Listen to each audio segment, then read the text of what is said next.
everybody. Welcome back to Psychedelics Today. Today we have Maya Alpert on the show. How are you doing today, Maya? Good. How are you, Joe? Good, good.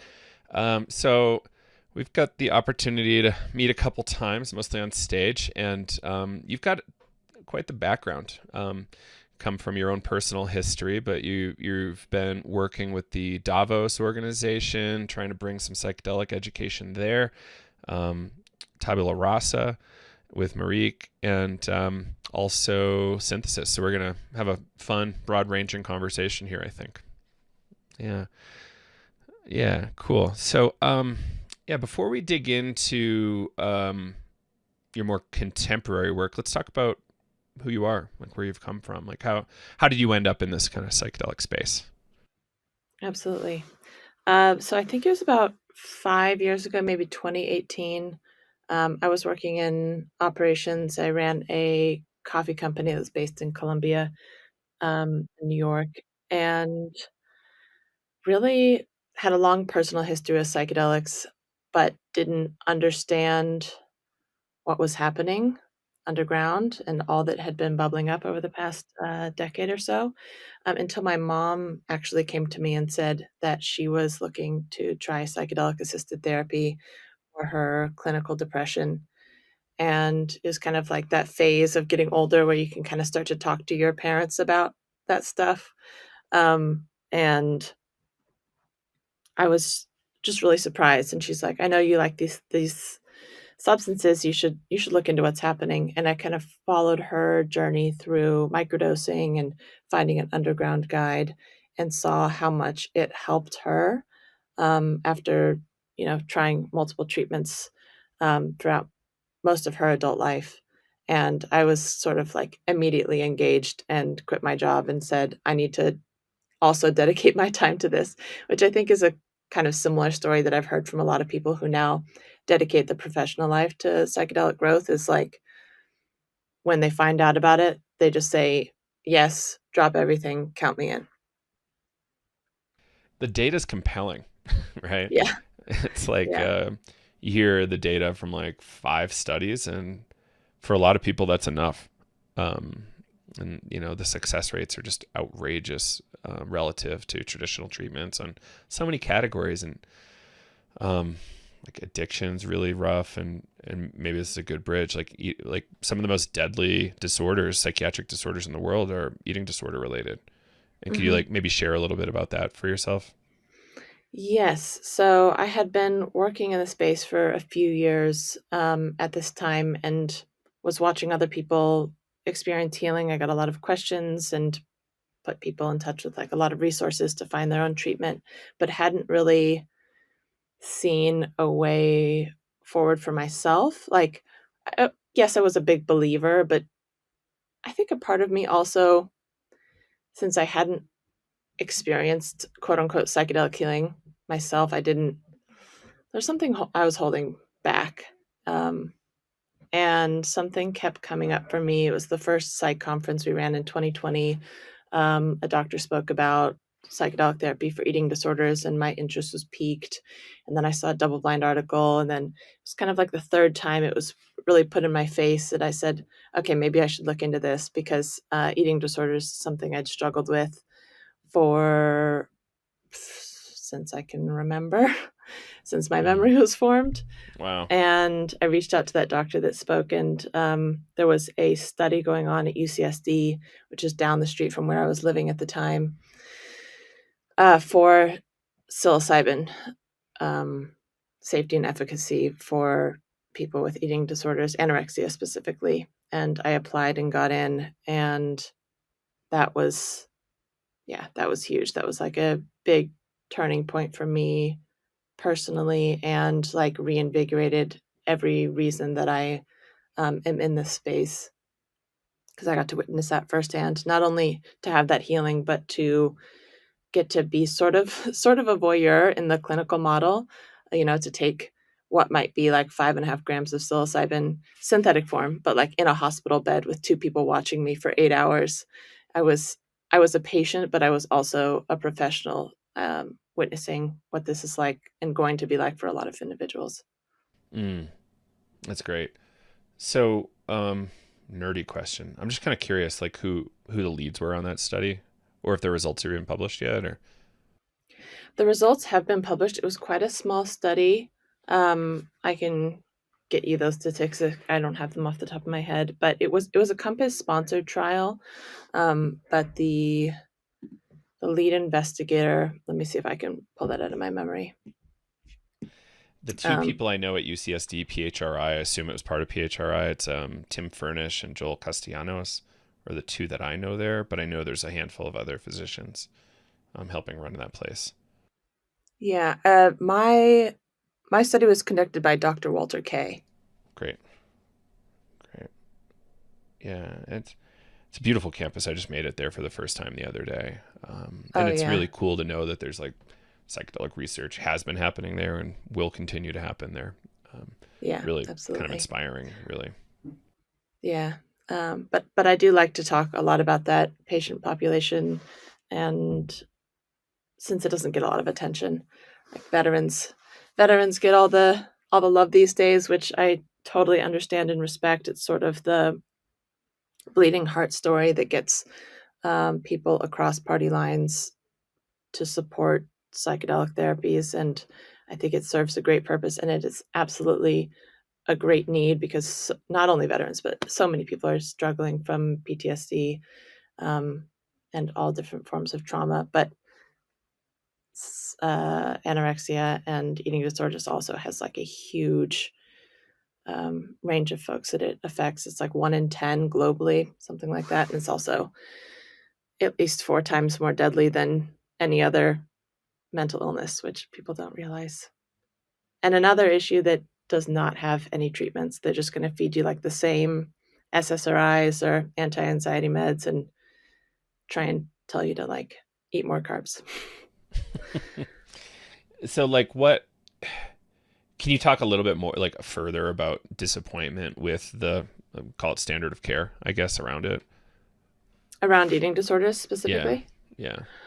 Yeah, the options are just really limited. So besides talk therapy, seeing a nutritionist, you can do inpatient, which is going to a center where someone watches and teaches you how to eat.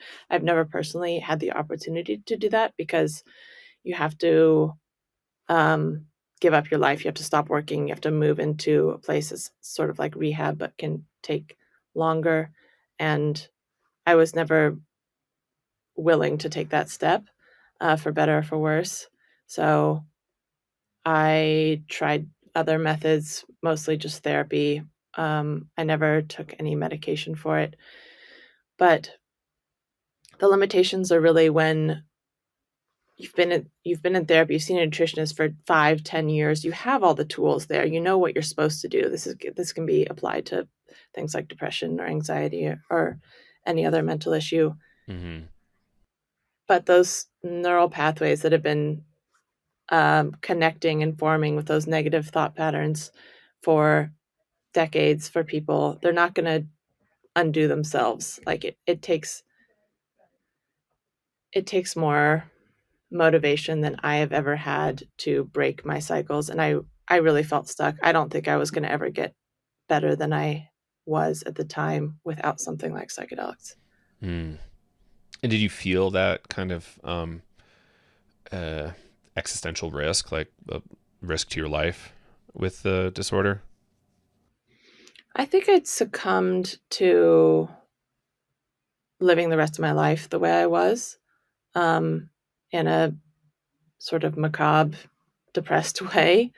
I had, you know, phases of suicidal ideation, but that had passed. I think also because thinness, diet culture, all of that is so normalized in our everyday lives that I was led to believe that this was an okay way to be, an okay way to live, which I still struggle with. I don't Right. think that's changed at all in the past few years. There's some Ram Dass line that's coming to mind for me. It was something along the lines of like these neuroses never actually go away. They'll resurface on occasion, and with reframing, they can be like an old friend coming back. You say hi, then hopefully you can say goodbye a little easier than before. Yes. Yes. I think that's really the main outcome of the treatment that I had is like the thoughts will still come, but they dissolve a lot faster. I can see them and watch them float away. Mm-hmm. Amazing. And like, say, how long after your treatment did things kind of like really shift for you? Immediately. Mm-hmm. Yeah. I was a different person after that experience. And I think what I was telling friends and family, because everyone was asking me about it, is, part of me dissolved into the cosmos and never really came back. And I can always tap into that uh, sort of ethereal space. There's a before and after, definitively. I'd say the months following were the happiest I've been in a very long time, the most in tune with myself and in touch. And I think about a year after 18 months is when, now that it's been a few years, I can look back and say, like, this is the point in which wish I had the opportunity to go back and do another round, you know, which makes me want to just like push harder for everything that we're collectively working on in terms of access and um, furthering psychedelic care and legalization. Yeah, right on, right on. Um, so, um, anything else you want to dig into there around your kind of personal um, health struggle? Um, Not sure. It's gets easier to talk about. I think the first time I spoke about it was on stage at Davos in last year, which was maybe too big an announcement to make.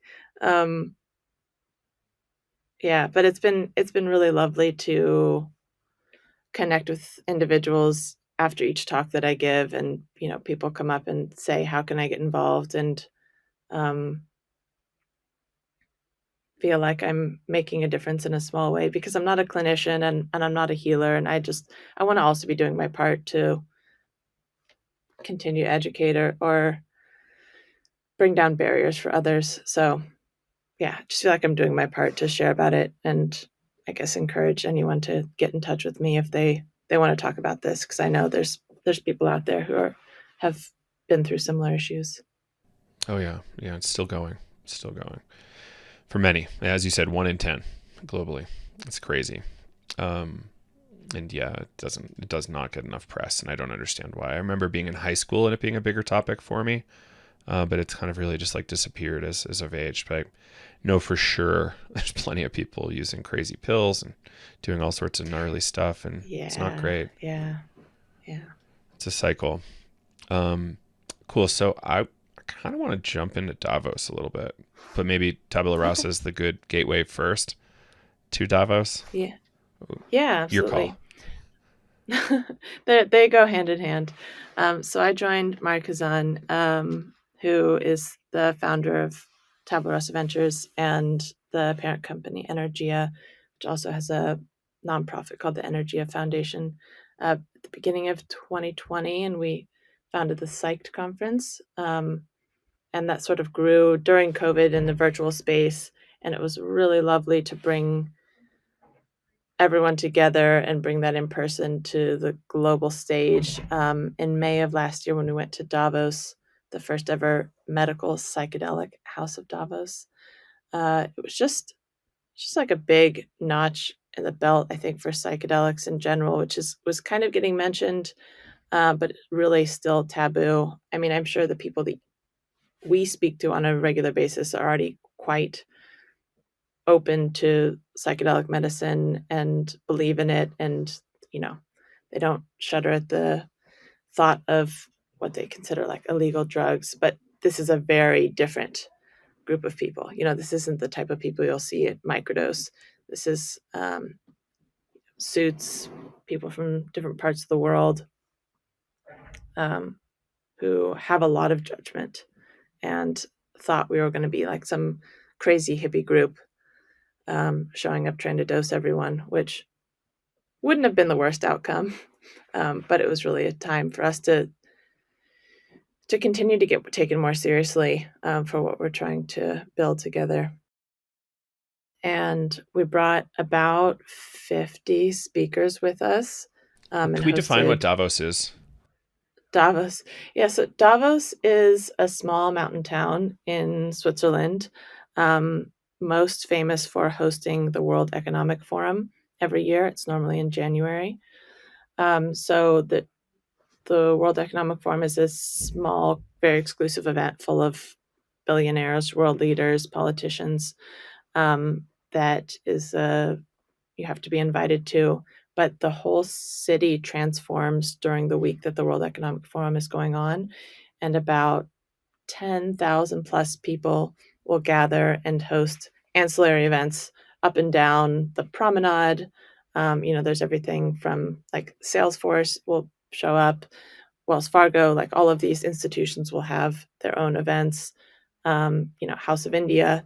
So we were one of those other meeting spaces and events that was going on all week long, engaging with people who from around the world who want to know like what's next for everything from the future of finance to technology to healthcare, et cetera. Mm, that's great. So, um, Americans aren't as familiar with Davos as maybe Europeans are. And I know the European perspective is a little dismal, largely.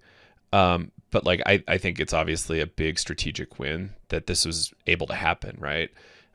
Even though we might have some concerns about some of the players there, right? So, I don't know. How did you like to think about that? I've got my thoughts. Like, I think it was, helpful and necessary to move the global conversation further, but where did you land on it?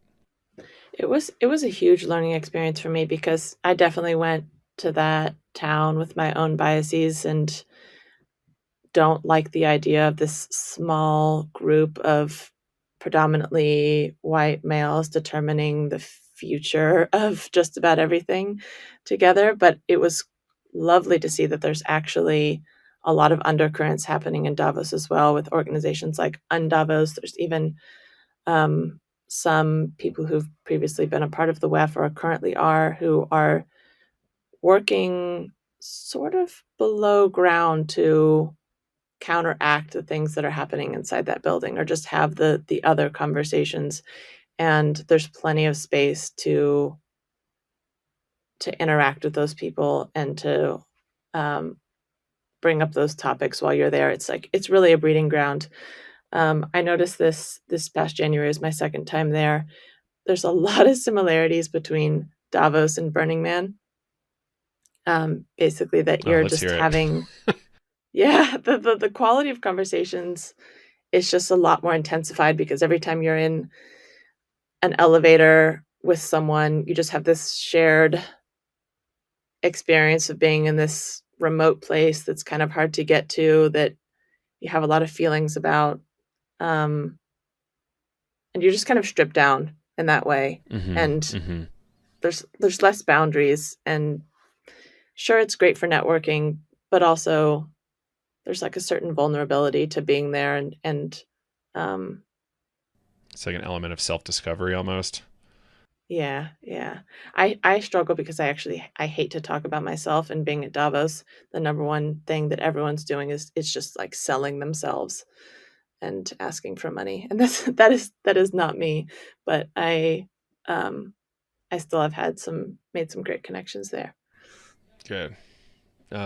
It's a good idea that you've just planted a seed for me, like elevators at Burning Man. I actually love festivals that have elevators, um, because that's such a weird moment, like transitional moment. Yeah. And yeah, I do. It's a really weird but intimate experience to be in an elevator with somebody like that, especially if you're one on one. And Yeah. um, Yeah. Like, so what are you doing here? exactly, Yeah. exactly. So like overall, did you get some hope through the Davos experience, or like was it? Um, it sounds like it was worth your time. Yes, definitely. um, like to have a seat at the table first and foremost is important, and to just continue to put in the time and the work. It's not an immediate interaction. I can't tell you how many people came into our space, you know, congressmen, CEOs, and like, oh, so where are the samples? Like, there's just people are just honestly looking for drugs, which is very funny. And there's a lot decriminalized in You guys Switzerland, make so these rules. yeah, If you clean up the rules, yeah, it'd give you a lot of free drugs, guys. Totally. yeah. I was like, I'll trade for some contacts or some legislation Yeah. change. Yeah. Right. Right. Um, Yeah. well, that's interesting. So let's talk a little bit more about like Tabula Rasa, then maybe we can bounce back to Davos. So like what kind of stuff does Energia and Tabula Rasa like to focus on? Uh, Early stage companies focused in the future of health and specifically psychedelics, seed, pre-seed organizations. Recently, you probably read we led the round for Anthea, which is working on insurance for psychedelic care, partnered with Dr. Bronner's recently for their ketamine-assisted therapy to provide access for all of their employees. Um, and yeah, doing events like this to spread education as well. Mm, yeah.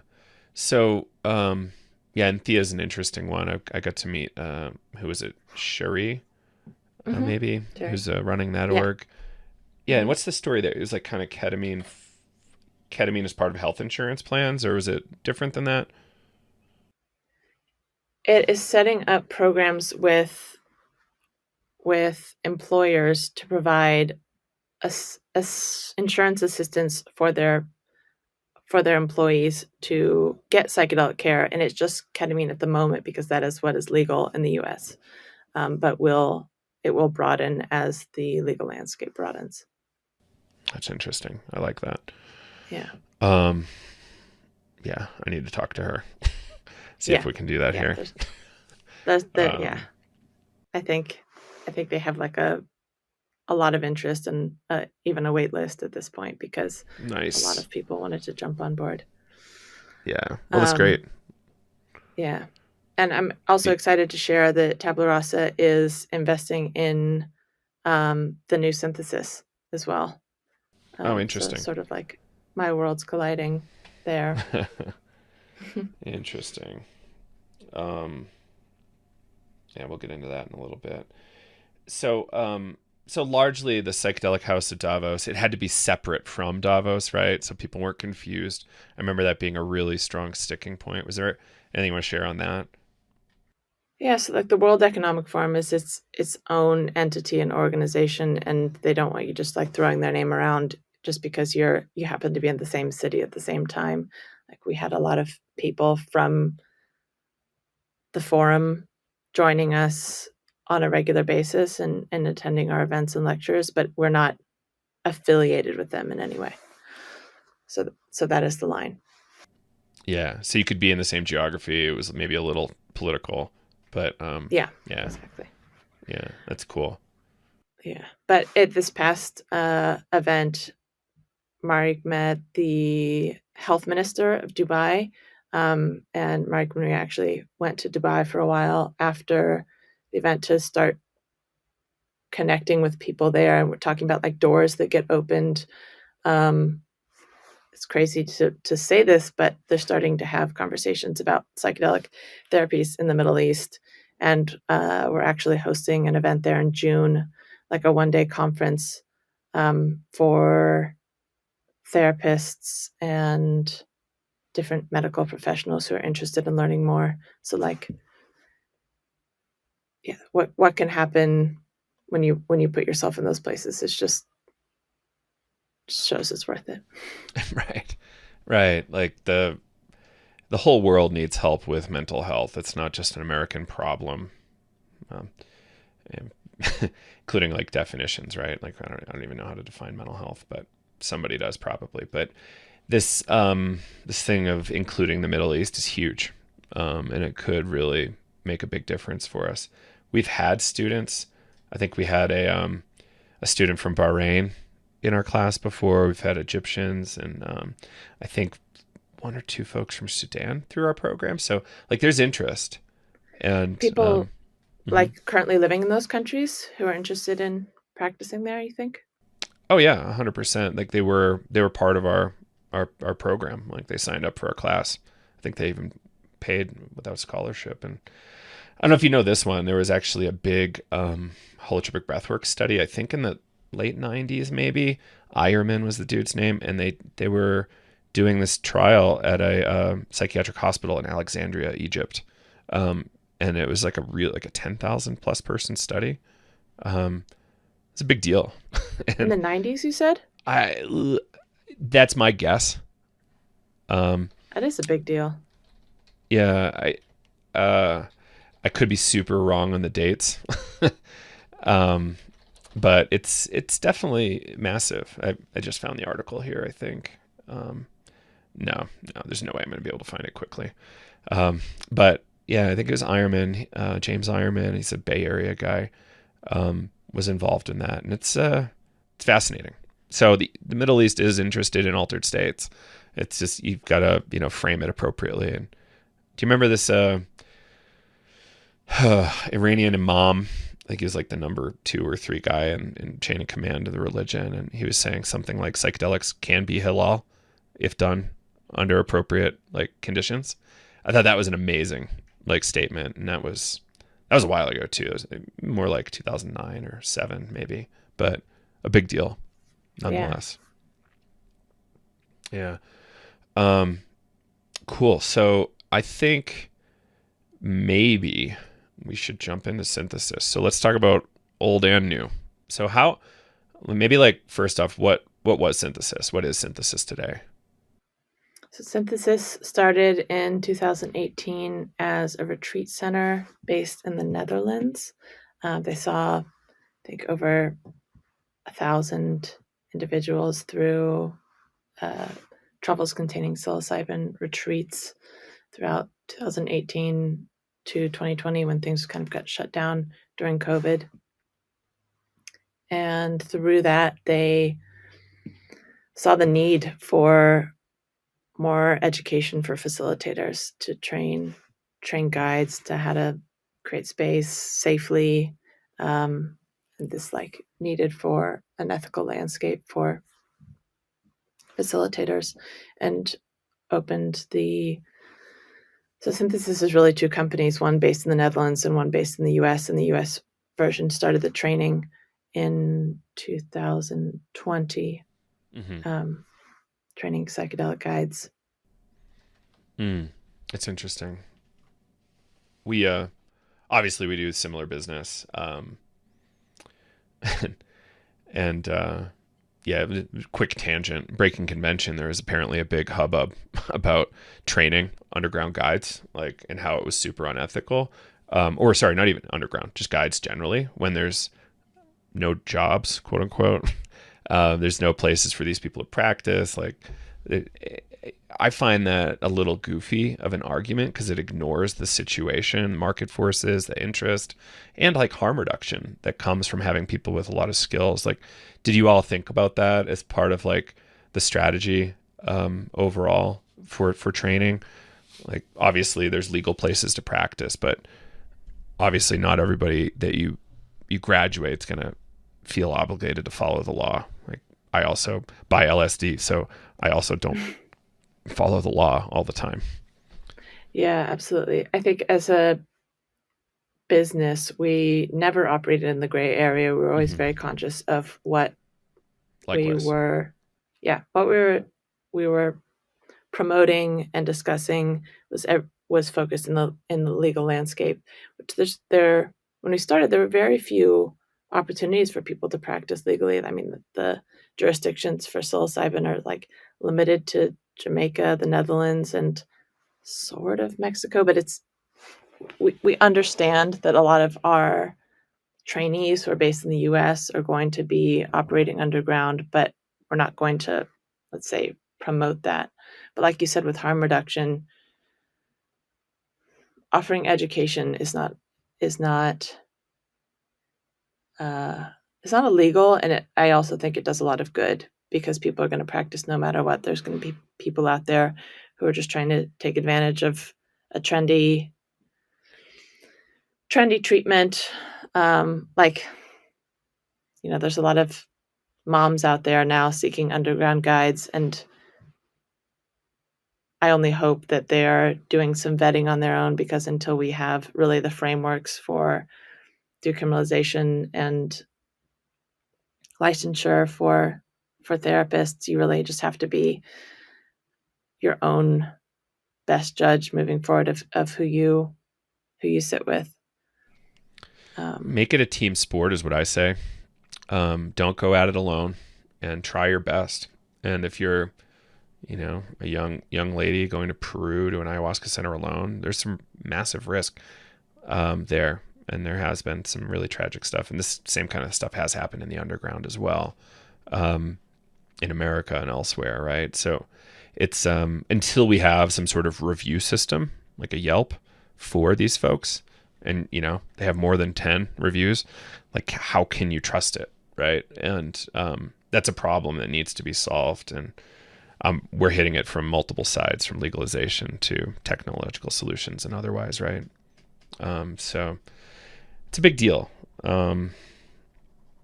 Yeah. So training can help. Training can also make better predators. So we always have to be smart, right? It's like you give a predator LSD, they might become a better predator too. So it's not necessarily the case that it helps everybody. It's like context, and context matters. Yeah. I appreciate that. Yeah. So, anything there before we jump back? I think a lot of our trainees were based in different parts of Europe and would do work with clients in their home country and then travel to the Netherlands to do the treatment. I've seen that model quite regularly, which I thought was really smart, so that people could stay within a legal landscape and still receive psychedelic care. I wish Oregon was going to be like that as well, but it might be, but facilitators will have to live in Oregon. So we're not going to really have like psychedelic guides from New York flying to Oregon, and then suddenly they can just like legally dose people. Is that the case with the law? Like, because there was this exclusivity period for Oregon residents. Like I haven't followed up too closely. Is it the case that even after that 2-year exclusivity, like, I don't know offhand, but do you? I believe to sit for the licensure exam, you have to be an Oregon resident. I don't know. That's wild. Yeah. Yeah, I know it's the case right now. I just don't know if it's permanent. So it's something for people to look into. they might not know this. Everything's happening moment by moment. Yeah, that's good. Yes, it's Oregon is definitely fly by the seat of their pants. It's tough. I don't envy the situation they're in, but it's a problem that does need to be solved. Yeah, and we talked about it yesterday. It's like over like nearly half of all municipalities have banned centers. It's like really crazy. Yeah, I don't think a lot of people know that. Mm-hmm. Colorado, like the win there is that it's part of the law that municipalities can't ban it. I know that some are going to try, but we'll see how that shakes out. There was some really complaining articles about it recently that didn't look great. But it's what the voters passed. Yeah, I imagine Colorado going a bit faster than Oregon has. Yeah. So back to the synthesis story. So there's retreats, there's training, and what was next? So the retreat side of the business was never profitable. Unfortunately, they had this sort of like gold standard of care. One facilitator for every 2 attendees. And as much as it was the core of the business, it wasn't doing as much financial good.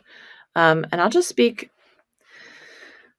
from my experience as an employee of the organization for 2 years when everything went down, because that's, there's a lot I've heard and I've read about, and and but I can really only speak from my experience of what that was like, which was basically overnight. I heard that the company was filing for bankruptcy and that everyone was laid off immediately. And it was just, it was so sudden. I didn't even know this kind of thing was possible, sort of like out of the movies.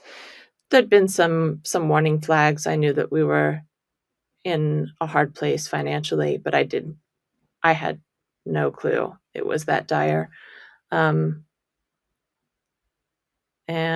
yeah, it was just like kind of getting the rug pulled out from under you immediately. I loved what I was doing, what I was working on, the people I worked with, the mission and the goals of the organization. And I was just heartbroken for all of us who were involved that was just taken away overnight. Because of mismanagement of funds, and we couldn't, I guess, find strong enough revenue, and we were spending too much, and the classic startup story, and really left us in limbo. There's 50 plus people who were actively working for one of the two synthesis companies at that time, and 200 to 300 students actively enrolled in a program. And everyone was just, head jerk, like, what just happened? I had like this just immediate shock of like, what do you mean we're pausing? What do you mean it's not working? Where did this come from? And for a lot of people, that was pretty traumatic. That was pretty earth-shattering because, a lot of people looked to synthesis to be like really a leader in the space for retreats, for training, for what was happening in Oregon. We had this property, Buckhorn in Ashland, that was going to be a training center and a retreat site in the US. And it's just like such a big shakeup. Like I'm not sure how, since I was like deep in it, I'd also like to hear like what it was like on your side to be someone else in the psychedelic space, to hear what went down at that point. It was shockwaves, really, right? Like people were panicked across the whole scene. It fed kind of the like anti-Oregon impulse quite a bit too. And it honestly freaked me out a little bit. Like we're still working on approval. Like instead of getting approved right away, we've been working on our curriculum the whole time, which is actually kind of awesome. But it's also, how is it viable for us to be there? And it's like, it's making us question our involvement in Oregon. Like, I think we'll still do it. I just don't know how big we're going to try to get in Oregon because Colorado is right around the corner, and I live here. That said, we have a lot of allies in Oregon, and they're still interested. But yeah, like people were questioning, like, is Psychedelics today going to go bankrupt? It's like, well, why would you think that? We never bought real estate or like, made any like major crazy investments. So people were questioning us, and like, and that's sensible, right? Like part of the Oregon vetting process for anybody being involved on the training side was, I assume you were a little involved in that part. Yes. Yeah, it's wild, right? It's like, it's straight up consumer protection. It was kind of cool, a little obnoxious to work through, but it's like, are we viable enough of an organization for Oregon to accept that we can be a trade school and we're not going to like abscond with funds or something like that, or just crash and burn, right? So we got through that part. That was kind of the easiest part, but it was still a little complex. So I'm thankful for that. But really, like, back to your question, it was hard. It was a little scary.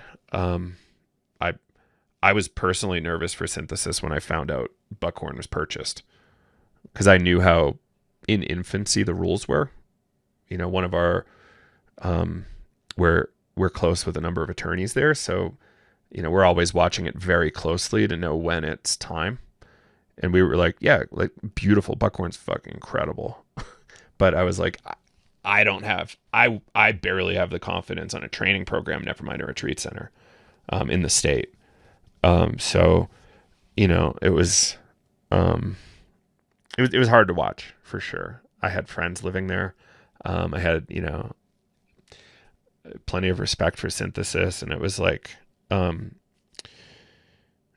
it was definitely scary. And I'm sure you experienced it firsthand too, like shot heard around the world kind of situation, right? Yeah, because it could set the temperature for a lot of other psychedelic organizations and movements to say this.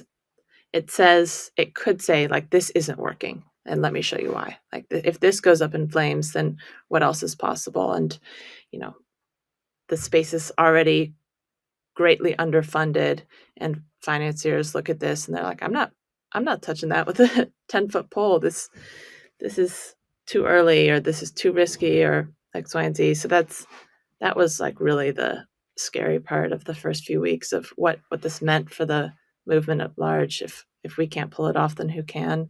Type of thing of like people starting to question psychedelics today. It's not related, but it really is. Yeah, it's a really small industry. It's Yeah, really not that many people here yet, and yeah. yeah, we're all swimming in the same pool, Um, which is why we need good actors and people not peeing in the pool.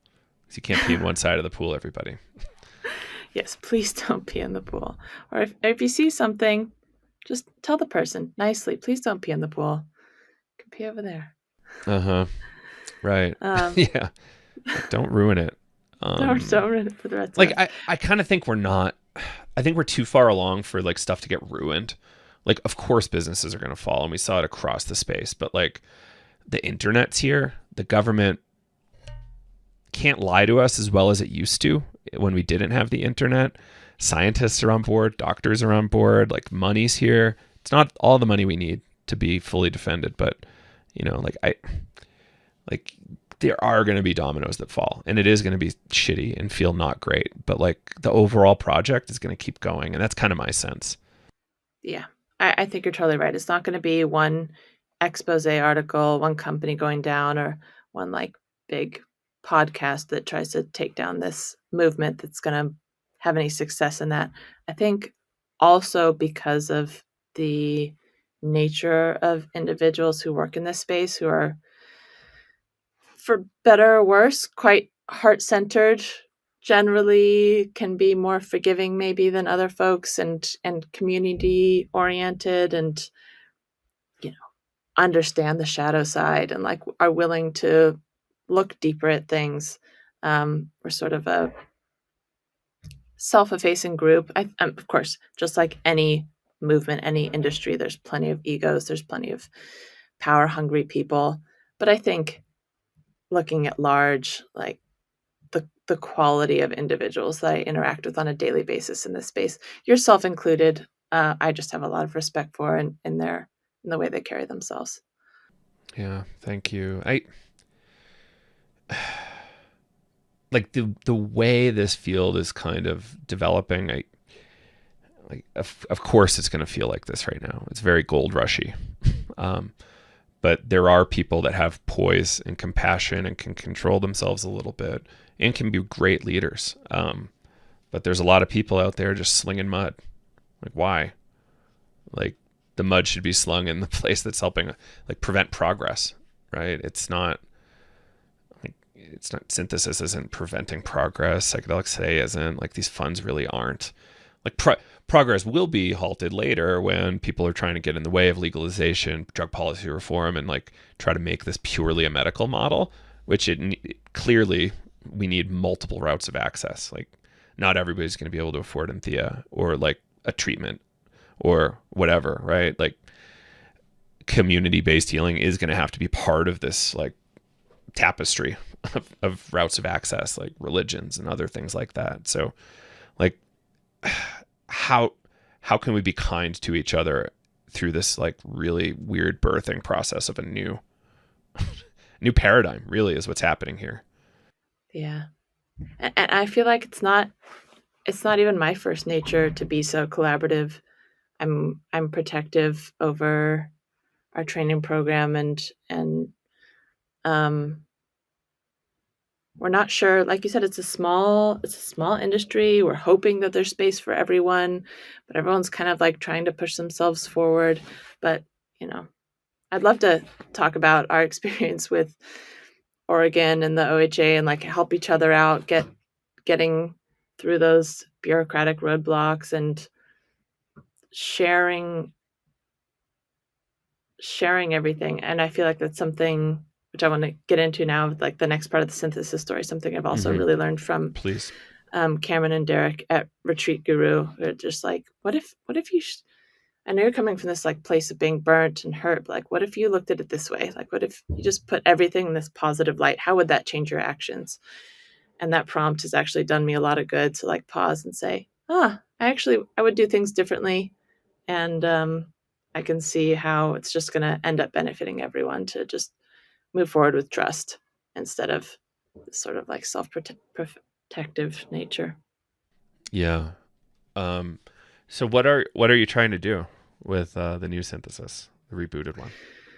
So Retreat came in sort of as our saviors. They were our payment provider really for our training program. That's the site that all of our students went through to process payment for both for retreats and for the psychedelic practitioner training. And they saw what was going down and all of these students that were just like left high and dry. The program was quote unquote paused, but nothing was really being communicated to them. And they really believed in what we were trying to do and saw a way to get involved and to help us out. So Retreat Guru, which is this software based in British Columbia, is now the operator of Synthesis. And they're working on this like asset purchase agreement to take over all of the liabilities and now manage Will the Buckhorn be in the training mix? program. What was that? Will Buckhorn be in the mix? No, Buckhorn's actually owned by one of the previous Synthesis investors. So we might run our practicum, our training there later, but it would just be sort of like a traditional property rental. It's not one of the assets that Retreat Guru is taking on. But yeah, we were able to get the program back up and running within a very short timeline after this like great synthesis news. So the Netherlands based organization that ran the retreats did file for bankruptcy, and that's being managed by a curator right now who's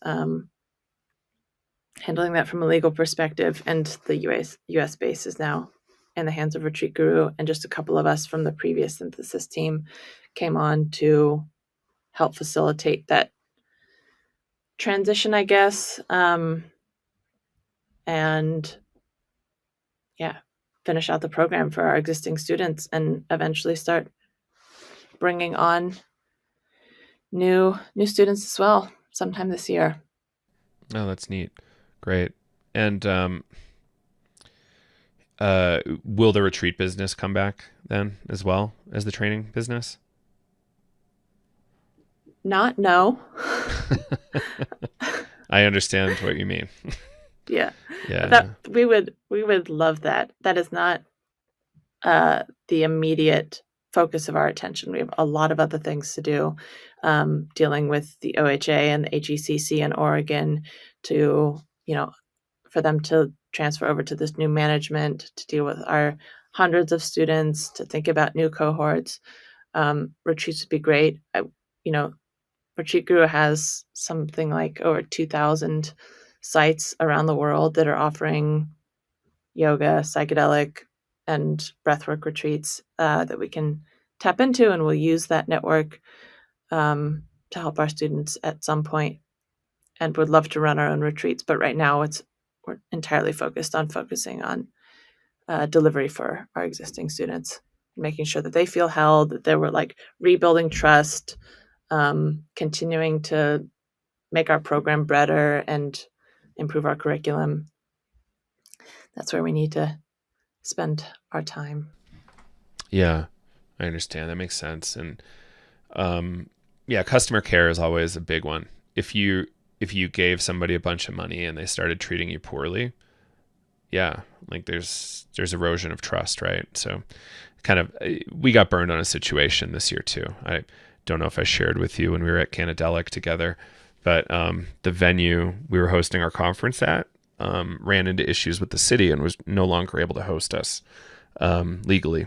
So we had to cancel our whole conference, and dealing with that kind of getting burned, and then also us, like, unfortunately, like we're working really hard to make people whole still, and it's a tough scene, but you know we're almost there, and we're going to try to give them as much as possible in terms of value. I think we gave them a whole bunch of education just for the inconvenience. I think is similar price point to the tickets they had. So, you know, there's ways to do it, and there's ways to do it poorly, right? Like in this scene, I hope we're trying to, like, you know, be really good to the people that are trusting us.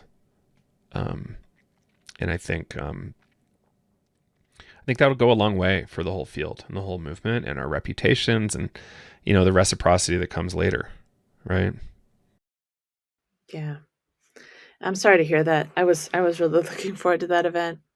It was going to be awesome. Will you do Yeah. another one, you think? We're still evaluating our events per planning, but yeah, like odds are very good we're going to be in the event space. Very, very good. Yeah. I'm very excited about it, and I think we can do some really novel stuff that hasn't really been done before. Yeah. Yeah. Yeah, just like it's been hard. You have to sit and listen to a lot of people yell and get those emotions off their chest, and you know, people are demanding legal action and just saying they need their money. It nothing's going to stop them from getting it back. And then there's individuals who are like, how can I help? How can I make it easier on those students? And we've seen both ends of the extreme. But our student population has been, for the most part, really wonderful throughout this whole process. You know, if they've sort of like self-governed through this transition, and that speaks a lot for the type of people that are finding themselves in these programs, I think, as well. And the Were other thing you that able makes to me really retain most of your? hopeful. Go ahead first. Most. I hope it's most. We're trying to be able to refund. I was going to ask teachers more so than like the students. Teachers. Yes. Most Awesome. of our Awesome. learning facilitators and our faculty have stuck with us through this. That's great. Yeah.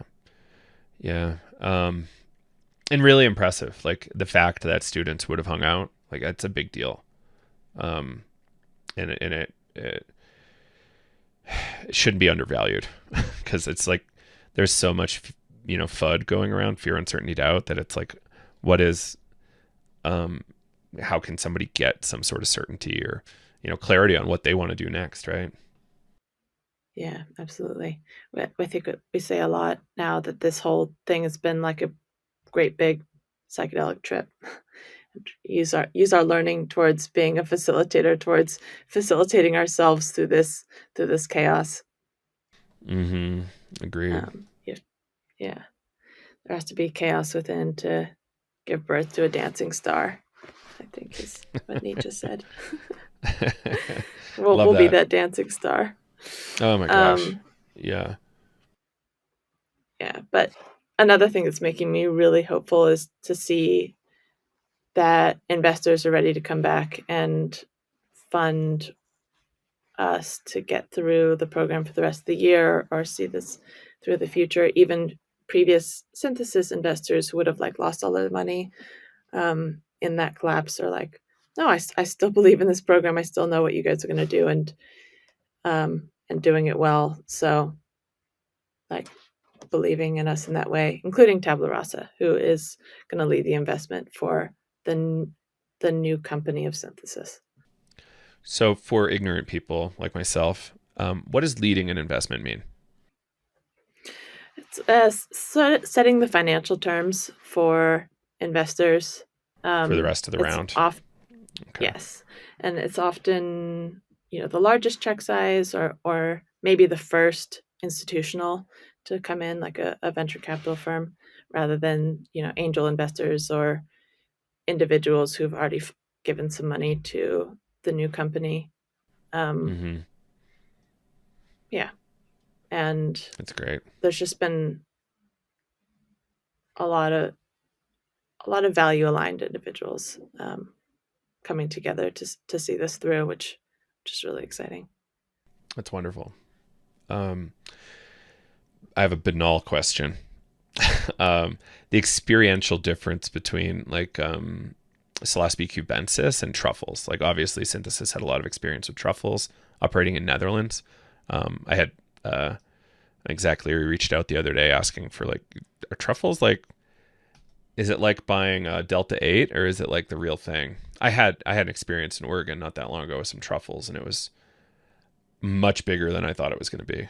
Um, because it's like Interesting. super dried and hard. So this is the first time I had seen dried truffles available anywhere. Mm, Like because you're dealing with kind of fresh, right, in Netherlands. yes, yes.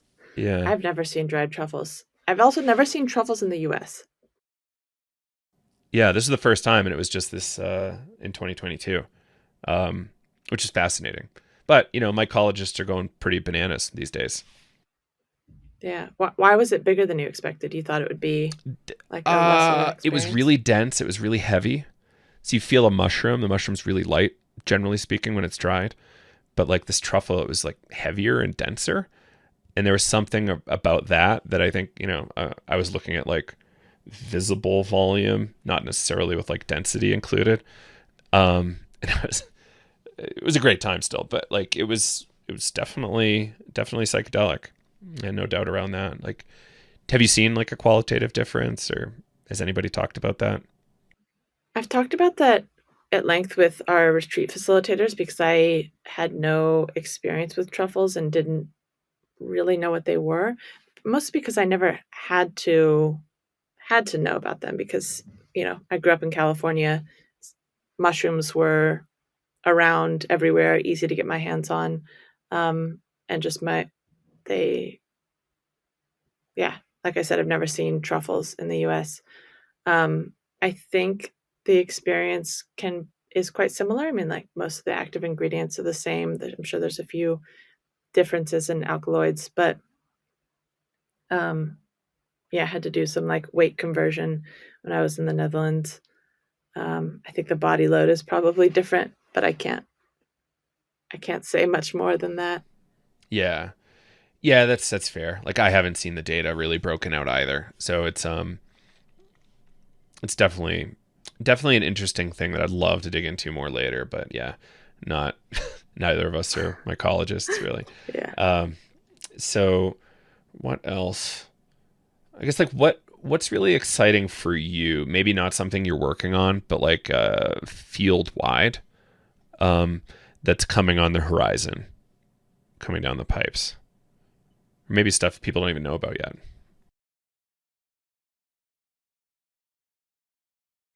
Okay. Well, the first, when you say excited, psychedelic therapy is being offered legally in the US. That is still a huge deal to me. That's like pinch me. Yeah, number one. The global um, drug war leader is now we have legal mushroom sales going at the state yeah, level.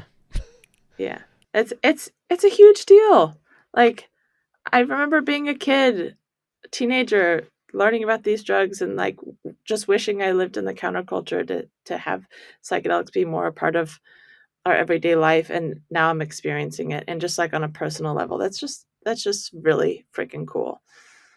Um, I'm going to continue to speak up for also psychedelic exceptionalism. Like I think Thank that you.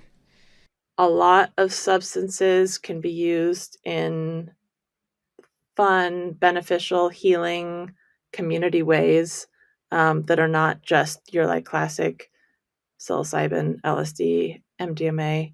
Um, you know, give a lot of credit to Dr. Carl Hart for all that he's spoken up about in terms of drugs that we just have still determined to be bad or hard, or these like vague words that come from a lot of anti-drug propaganda that are like so deeply ingrained in our minds and in our culture.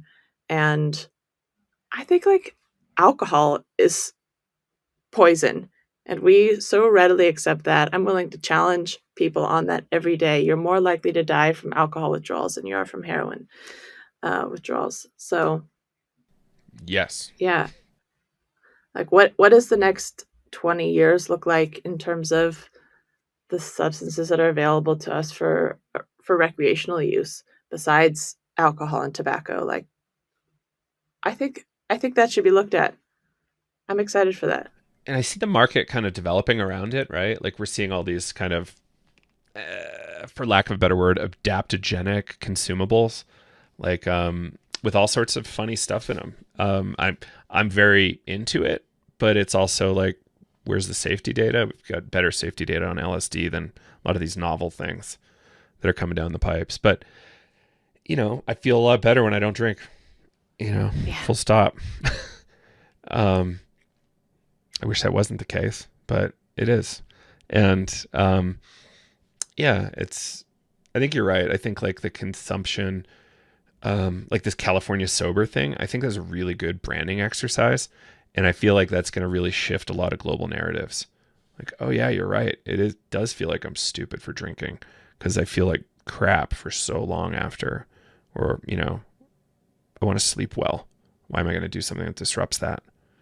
And I think sleep hygiene's coming, like as a really big topic, right? And this is part of it. Yeah. I'm gonna knock on wood. I still sleep very well. You're blessed. But You're blessed. yeah. Yeah. I have to do like 18 backflips to be able to sleep through the night. Oh, I'm sure I'll. It's inheritable, contagious too. Yeah. Like I don't think heroin's going to be the next thing that becomes readily available, or that's not what I'm alluding to. But I've been a part of those conversations where I hear about company owners and individuals who are focused in drug development or chemists who are working on all these novel compounds, some of which I'm sure you've had the pleasure of trying. I've not as much, but I think we might see some like novel compounds go to market in the next decade or so that maybe fit a lot of missing needs that we have, both for healing and for recreational use. Yeah, I think you're right. There's so much incentive for people to be developing novel molecules that maybe aren't already scheduled. And I think there's some really smart people working on it, right? There's, if you crack the code for the next alcohol, it's a big win, especially if it's way safer. I'm on board. Yeah, right. I think we have a lot of that already, but they're all illegal to possess. So, that's why I think we need to just keep doing all these approaches: legalization, decriminalization, working towards medicalization, ending drug war stigma. All these things combined, plus like novel molecules and compounds coming through, like all of this stuff together can radically improve culture on Earth and health for everybody. So, like I'm a cheerleader for all of it. I got beat up the other day because I expressed my interest in ending the drug war on Twitter, and even somebody at Maps kind of came at me pretty hard. It's kind of weird, but I'm for all of it. If we just get psychedelic legalization to happen and medicalize it, that's amazing. But we don't help all that many people relative to what ending the drug war would help, right? And letting those people out of jail, right? It's like, yeah, absolutely. It's the tip of the iceberg. Mm-hmm. Yeah. All right. I think that's it, Maya. Anything you want to mention to the listeners here or shout out?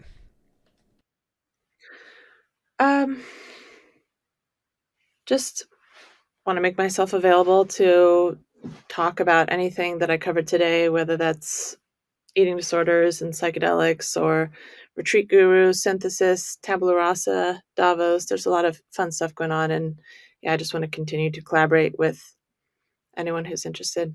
Right on. Well, Maya, really appreciate you joining us on the show. Well, how can people reach out? What's the best way? Like Twitter? Um, Maybe Instagram, if I could share that with you. Yeah, right on. We'll put that Um, in the show notes if you send that over. And Sounds good. yeah. All right, Maya. Well, really appreciate you being here. Keep it up, and looking forward to more.